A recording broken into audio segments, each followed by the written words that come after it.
Good morning, crafty friends. Here I am, Robin from Raincross Farms Bakery, and I'm actually on in the morning because I'm taking you along on my sourdough starter journey, and my cat is wanting to join us. When I first moved up here to Idaho almost 5 years ago, I started a sourdough starter, and it was wonderful. I baked all kinds of sourdough goodies, breads, everything, and then life got busy, and I just kind of let that starter go by the wayside. And recently, I have been wanting to start it up again. So I thought, as long as I'm going to do this, I know some of you have expressed interest in doing it too, so I'm going to just take you on my journey, my sourdough starter journey with me. I have a printout, Sourdough Starter Week 1, and you can get your hands on that so you can kind of follow along with what I'm doing if you'd like to do it on your own. It's really, really easy. Now, I will start this with, I am not an expert. I've done it before. I've seen it work.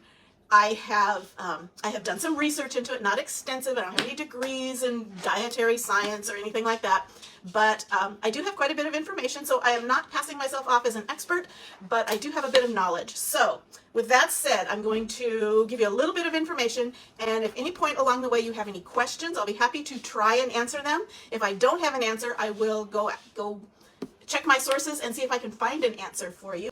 A little bit of background. What is sourdough? Like when we think of sourdough bread? Well, sourdough is a naturally leavened, or leaven means to rise, a naturally risen bread. It doesn't use commercial yeast. It begins with a starter, and the starter is made of just two ingredients, flour and water. That's all you need to make a starter. So we'll talk a little bit more about that. And what that does is it combines together and it pulls in from the air around you, from the atmosphere around you, wild yeast and good bacteria. And those two form you create like a living thing in your jar. And that's what we'll use to leaven our bread. That is what sourdough starter is. It is basically that naturally occurring yeast that you get from your surroundings. Okay, so get started. I said there's two ingredients in sourdough starter. You need flour and you need water. Flour. This is what I'm using. I'm using just grocery store all-purpose flour, but I did choose to use the unbleached. Some people in my research, some people have commented that bleached flour might cause your sourdough starter to fail, and I want to avoid that possibility whenever possible. So getting this unbleached flour just for the beginning of the starter, that's what I'm doing. You can use whole wheat flour. You can use freshly ground flour. You can use different kinds of grains. You can even do, like I said, gluten-free. So you can do it like with a brown rice, maybe just a few little modifications. But again, we're not doing that in this series. We're just doing your basic. Anybody can do it from the grocery store, not have to order fancy stuff, go to fancy specialty stores. Anyway, so this is just all-purpose unbleached flour, and then water. We are on a private well, so our water doesn't have any additives, so I feel confident just using it straight out of my tap. However, if you live in a city or you live somewhere where there's filtered water or chemically treated water, there may be some chlorine in there, there may be fluoride, there may be other things in there that can interfere with your sourdough starter. So I would suggest, if you just have city water, that you filter it at the minimum, let it sit out for at least 24 hours. A lot of times that will dissipate any chlorine that might be in your water. Or you can go to the store and you can buy spring water, filtered spring water.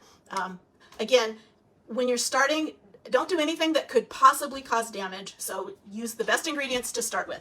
So flour, water. You're going to need a glass jar. Now I'm going to use a quart jar. It doesn't have to be an actual canning jar, but about a quart size glass jar. I didn't sterilize this. I just washed it in hot soapy water and rinsed it really well. You don't want your sourdough picking up any soap particles. So this is just a quart glass jar.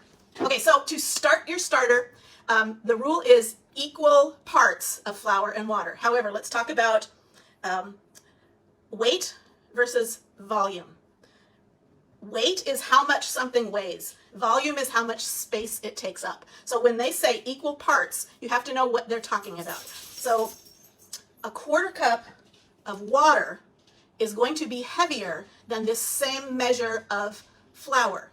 So those are not equal. So you can't just say use a 1/4 cup of flour and a 1/4 cup of water. If you're just talking volume, that's not getting equal parts. This is kind of specific, but it's got a little wiggle room. You don't have to get scales out and measure it and whatnot. Anyway, so a 1/4 cup of flour and about 3 tablespoons instead of 4 tablespoons. 3 tablespoons of water are about approximately equal in weight or mass. So that's the equality we're looking for, is by weight, not by volume. I hope that makes sense. Okay.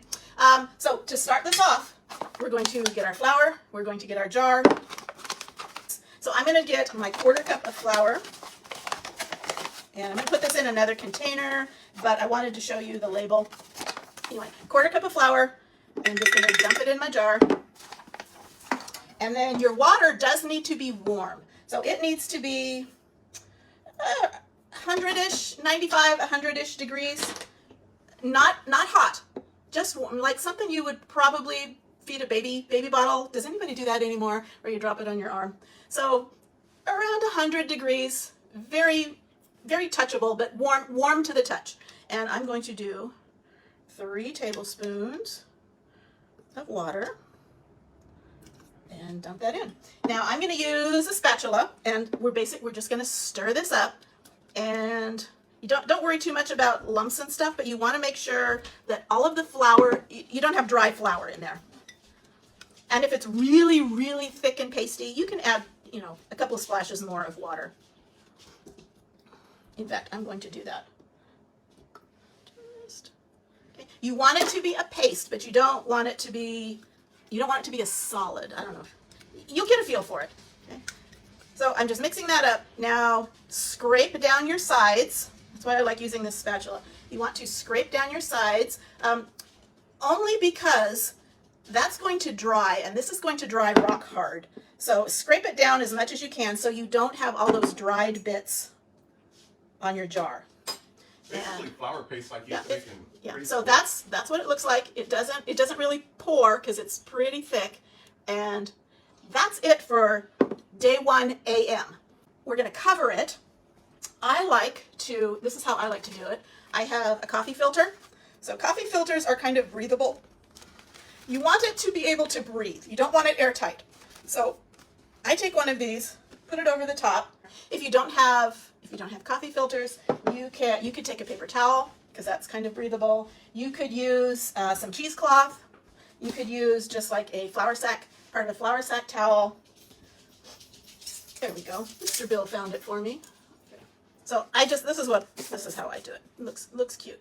You want to put this somewhere where it's going to be, you don't want it to get cold. You want it to remain between 70 and 80 degrees. So depending on how warm you keep your house, our house is generally less than 70 degrees. So I'm probably going to have to take some extra steps to make sure this is warm enough. So you want to keep it between like 70 and 80, 70 and 85 degrees. So where could you put it?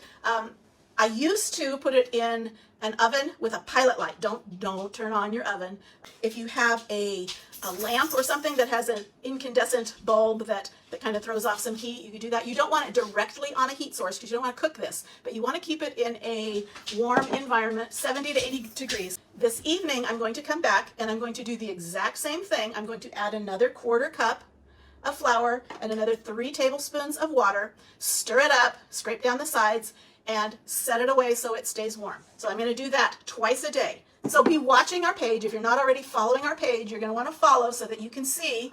Pray for me. Twice a day I am posting AM and PM feeding. So here's my little board, Sourdough Starter, day 1 AM. That's where we're at right now. I will continue to monitor the comments, and if I see any questions that come up, I will try to address them in the comments, and I'll also try to address them the next video that I make. So they should be very short videos because this was just a whole lot of yap, yap, yap, yap, yap. So thanks a lot for joining us, and we will see you later. Happy sourdough. Happy birthday.